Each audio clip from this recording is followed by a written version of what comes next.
Selain rasa sedih di dada, mungkin ada satu pertanyaan yang muncul di benak kita ketika ngeliat orang lagi koma. Apa yang sebenarnya dirasain sama mereka? Apakah sama rasanya kayak tidur? Apakah mereka bermimpi? Atau justru mereka nggak ngerasain apa-apa sama sekali? Kalau putri tidur bisa bangun oleh seorang pangeran, maka adakah ciuman yang bikin orang koma kembali sadar? Ya, koma itu emang level nggak sadar diri yang paling dalam, yang disebabin sama gangguan di otaknya. Tapi kalau kita nganggep orang koma itu nggak aktif otaknya, ternyata jawabannya enggak. Faktanya, alat ini nunjukin kalau neuron dalam otak ternyata masih tetap aktif dan bekerja. Tapi meski begitu, apa yang mereka alamin itu beda banget sama orang tidur. Dan ternyata lebih mirip kayak orang yang dibius total.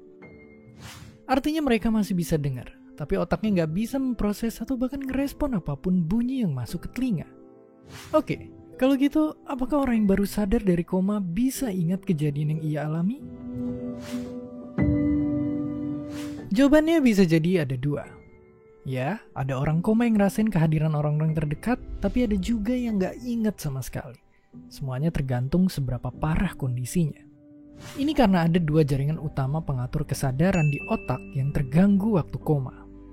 Bagian batang otak yang tugasnya ngatur respon dasar tubuh emang tetap berfungsi, tapi dengan sangat-sangat kecil. Inilah yang jadi alasan kenapa pas kita nyubit atau mukul orang koma, ia nggak bakal bangun. Dan cuma ninggalin luka di bagian itu aja. Ngomongin soal penyembuhan, nyatanya ada banyak cara buat bikin orang koma kembali sadar. Tapi itu semua tergantung banget sama seberapa parah kerusakan otak yang dialami. Karena nyatanya, lama waktu koma itu bisa beda-beda banget dari hitungan hari bahkan sampai tahunan.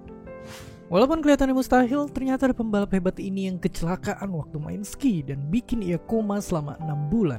Atau kasus super langka waktu perempuan ini akhirnya terbangun setelah puluhan tahun gak sadarin diri. Kalau disimpulin, walaupun orang koma intinya bisa nerima sinyal suara atau sentuhan, orang koma itu tetap gak bisa memproses respon itu.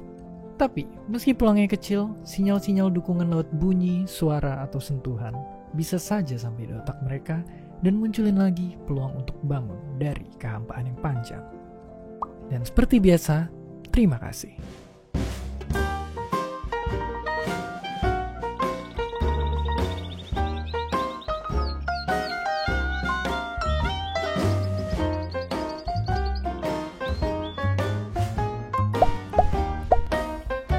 Terima kasih udah nonton Kok Bisa?